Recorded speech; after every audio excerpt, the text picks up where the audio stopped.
The following program was provided by an independent producer solely responsible for its content.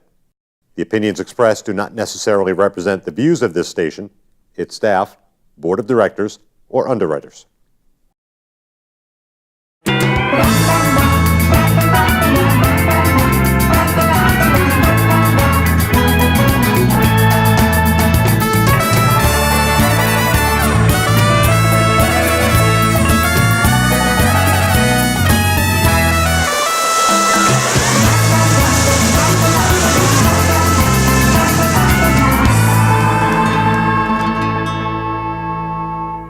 Welcome to the Happiness Jungle TV show. My name is CamiBaker.com. I'm your guest host today. And our guest today is coming in from Arizona, a friend of mine, Dom Faussette, whom I met out in the speaking world a few months ago. I was in Scottsdale, Arizona, and doing the Habitude Warriors event. And a very dynamic, well-spoken, command presence kind of gentleman was there, not only speaking, but the MC. And obviously, we hit it off very well. And I want to introduce you to my new friend, Dom Faussette. Dom, tell our viewers a little something about yourself. Awesome. Thank you, Cami. I appreciate that. Well, I'm here in sunny Arizona. Again, my name is Dom Faussette, and I am CEO of a company called Think, React, Lead. I am a leadership speaker, a corporate speaker, and an executive coach, author, and all those other things that go along with that. But yeah, I do reside here in Arizona. I'm prior military. I'm an ex-cop, and I've spent the last 16 years in corporate leadership development, and now the last, I'd say, year and a half, self-employed, or as the buzzword is nowadays, an entrepreneur. So Absolutely. I'm enjoying. Now, what branch of the military were you in? I was in the Air Force. I was K-9. Well, thank you so much for your service. You know, one of the things that that I help my clients with is cause marketing campaigns. When we have a cause that we're really passionate about and use it to market ourselves and our business. And lots of my clients, I'm very fortunate to say, are very passionate about the veterans. And so we get to do a lot of events supporting our veterans. And so thank you for your service. I just want to get that in there. Well, thank you. I greatly appreciate that. We definitely need it.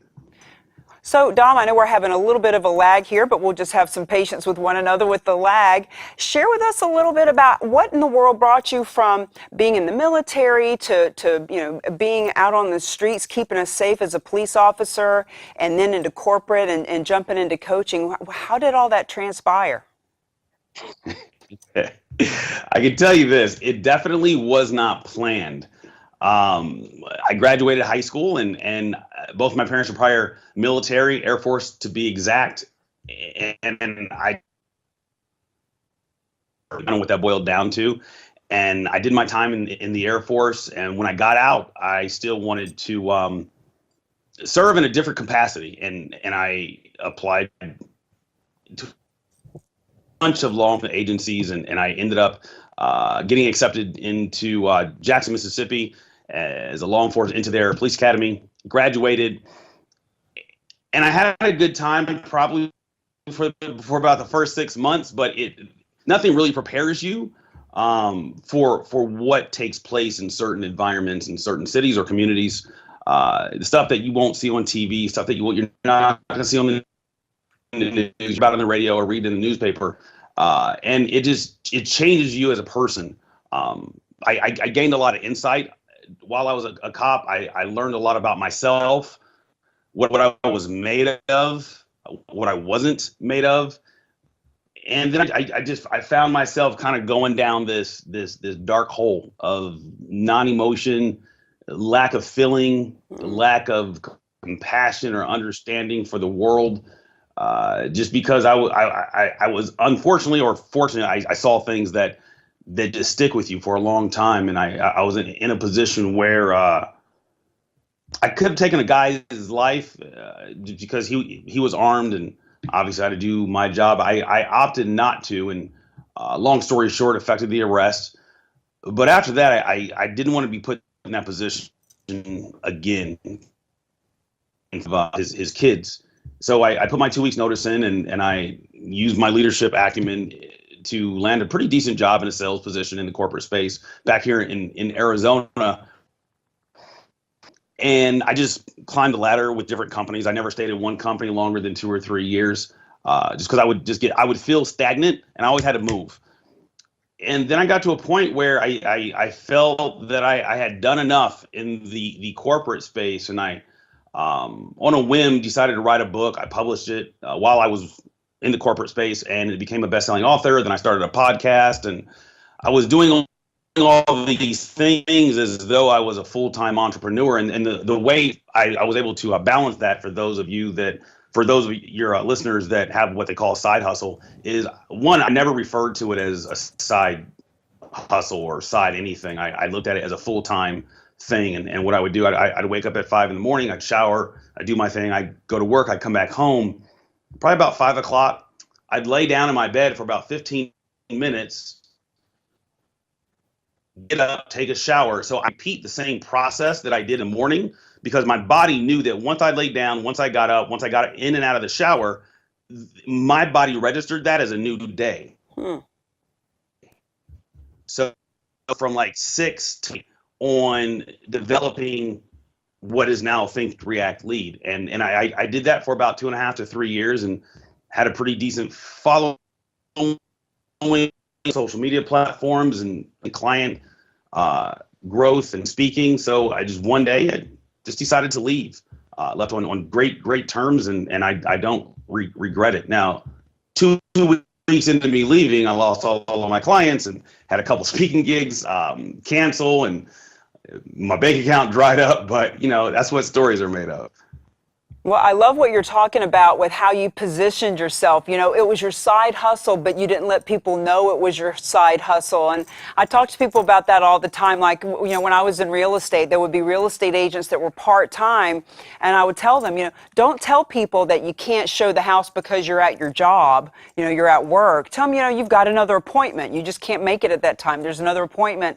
So in other words, it's not about lying. It's about how you position yourself so that you can be seen and be received the way that you want to be seen. So that's awesome. And I love how you kind of tricked yourself into, I'm starting a new day with laying down and taking a shower. That's a great tip. Tell us a little bit about your book and Think, React, Lead. Tell us about the mindset and the concept of that. So the concept of Think, React, Lead when success and accomplishments aren't enough. It's an interview style book with a workbook in the back, and the workbook is a portion of my command presence program. But being a police officer, I have the fortunate pleasure of seeing it into people's lives, whether they want me to or not. But what I learned was cops I work nights, so I would respond at night to whatever's going on, nothing typically good. But these people still got to go to work the next day, right? And it could be a CEO, it could be a driver for UPS. It doesn't matter. They still had to go to work the next day, and they still had to deal with these things. And then when I got into the corporate space, I would end up seeing CEOs or high-ranking executives get pulled out on stretchers from heart attacks, and then just being in the world long enough, you see successful people take their own lives, and I just decided to write a book when success and accomplishments aren't enough, because I was chasing a certain dollar amount, I was chasing a certain lifestyle, and when I got it, like it didn't do anything for me. I didn't feel anything. It didn't change me. It actually made me worse. It made me feel worse. Like I wasn't happy, and that's what I thought was going to happen. So I decided to write the book just based off kind of some of my lives and what coaching has done for me, and what my coaching does for other people. And it was just something that I felt that I needed to do, and I was excited about doing it. And then that was pretty much it in a nutshell. So when you mention what coaching has done for you, obviously you've got so much life experience that you can coach just from that experience. But did you have mentors and coaches and people that you learned from along the way? Yes, I actually I've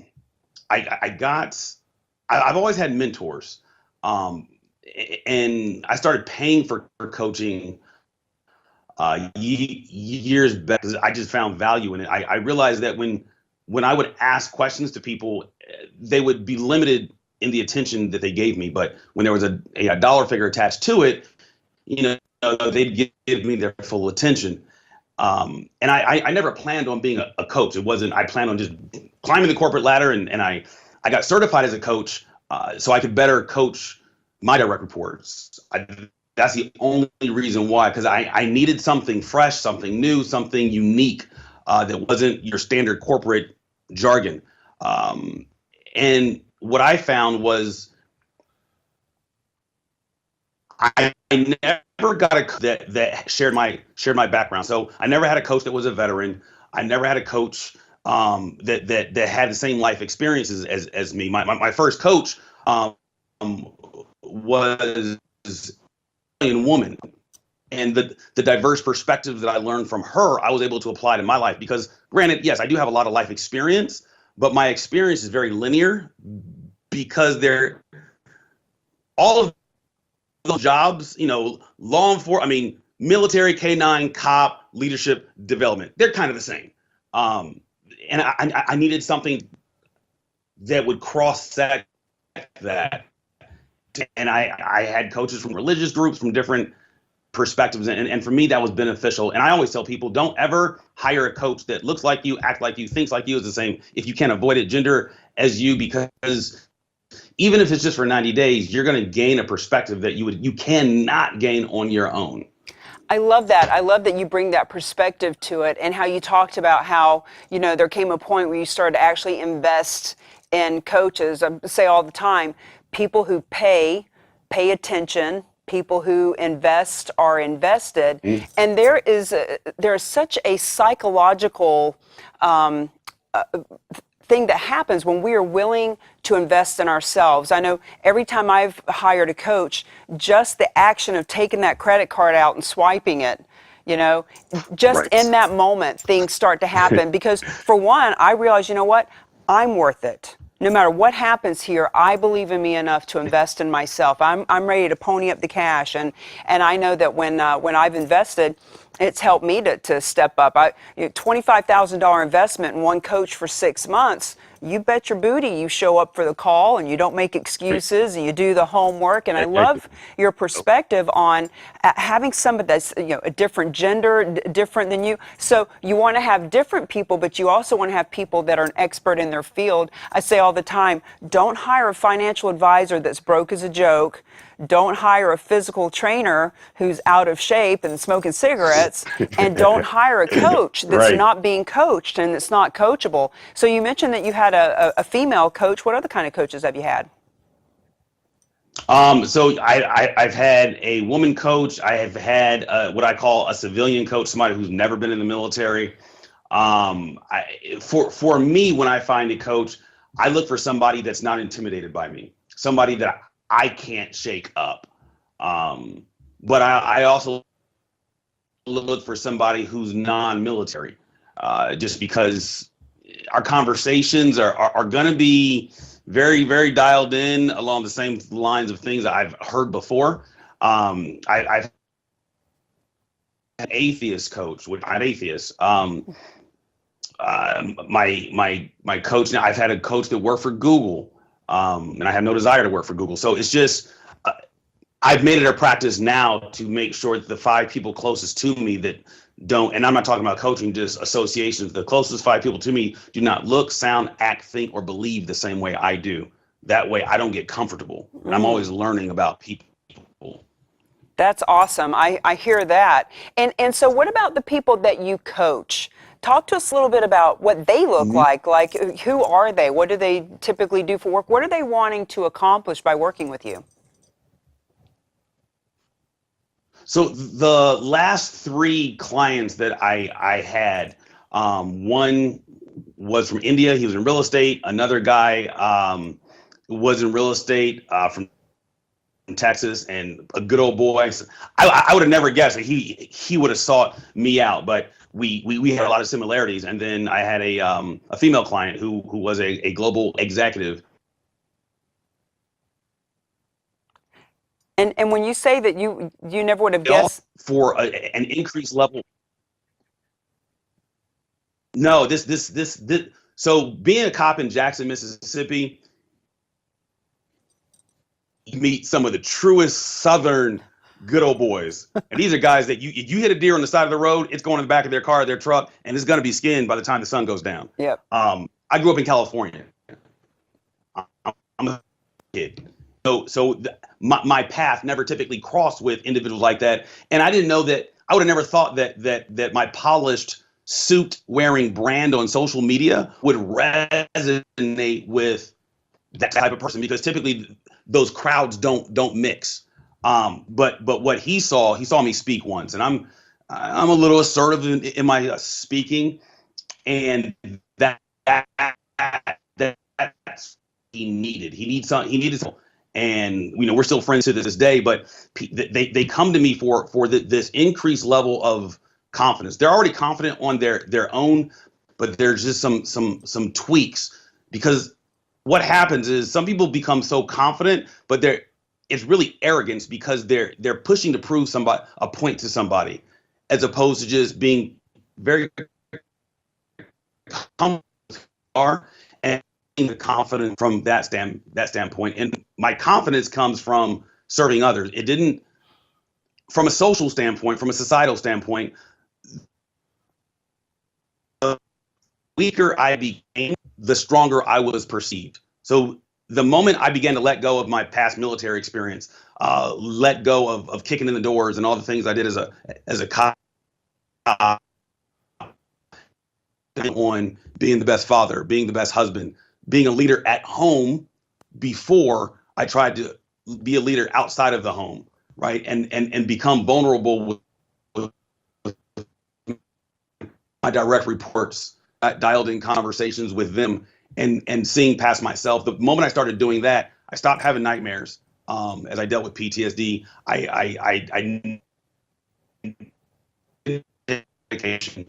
I went from getting an hour's worth of sleep to 3 hours of sleep, which for me is great. And I started to connect with humans, right, just at their core. I love when you said that the confidence was really coming from other places with your clients, et cetera. I know I've mentioned before that years ago, when people would think that I was confident, what I really was scared. I was really, operating from fear.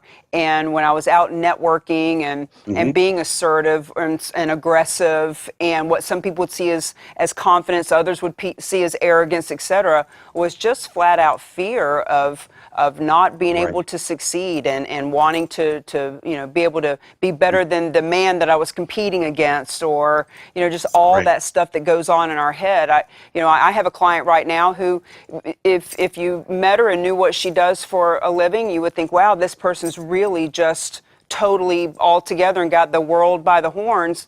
And at the same time, she feels like, well, what if people find out I'm a fraud and I really don't know what I'm doing? And we all, I feel that way sometimes, the fraud syndrome. So what do you do with these folks? Like, what does a typical session or body of work look like with Dom Faussette? We'll start with just a 2-hour consultation, just a conversation about what it is that they where from. And because I'm so vulnerable in social media and on stage, they come right out the gate with verbalizing things they haven't told anybody, and we start there. Right. I find out what it is that if they were to die today, what's the legacy? And I know people throw around legacy, but what are they right now? The first question I ask is, when is the last time you were happy? And I had a lady tell me, she said, the last time I was happy was last Christmas, because I bought a bunch of gifts for my kids and they were happy. And I said, so you weren't happy for you. You were happy for the results that you were able to provide your family based off your work, but that's not happiness. Like, when is the last time you were just a couple examples? And she tried to recall, but she couldn't. She stopped at the age she was 15 because something happened at that age, and she's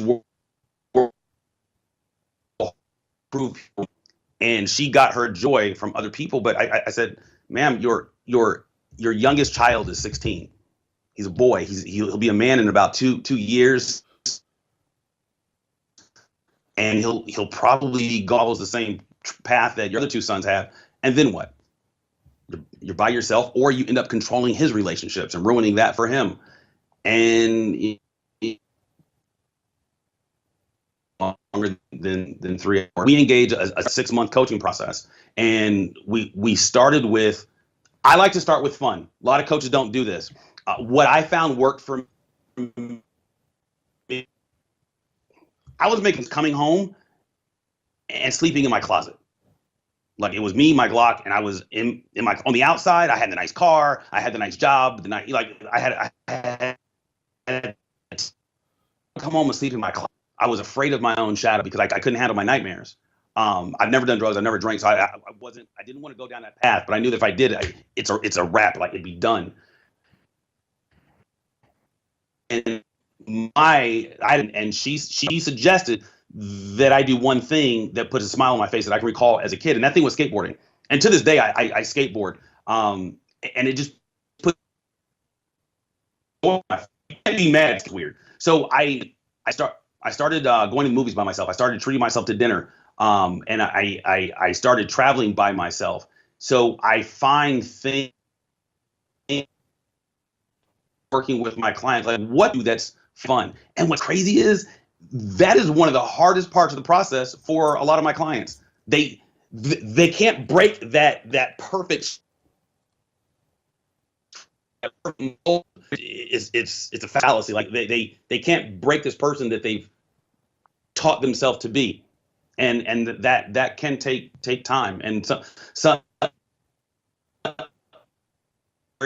having fun, and it stems from not valuing ourselves, and I'm sure I'm not the only one, where you leave your house to go purchase the smallest thing, like a shirt, and you get there, you see the shirt, but you can't purchase it. And I dealt with that for years, and that's because I didn't value who I was. I didn't feel worthy. And so many people walk around. It's not that they just don't feel like they deserve anything. It's so true. You know, being able to find ourselves worthy and to have value is so extremely important. Dom, we only have about 60 seconds left. You've got 30 seconds to give us what is your one pearl of wisdom that you'd like to leave our viewers with to help them find their joy, their happiness, and their value? The one pearl of wisdom is forgive those that have hurt you. Don't wait for them to apologize. But first, forgive yourself if you've wronged somebody else, because they may not accept your apology. Wow, that's heavy. That chokes me up. That's a good thing we're coming to the end of the show, because I think I need to think back on that one. So thank you so much for spending your time with us today. It's been my pleasure to meet you. I can't wait to see you at other events and watch your career grow on Instagram. We didn't even really get a chance to talk about all of that, but follow Dom on Instagram. He is a rock star times 10. CamiBaker.com here, thanking you for being on the Happiness Jungle TV show.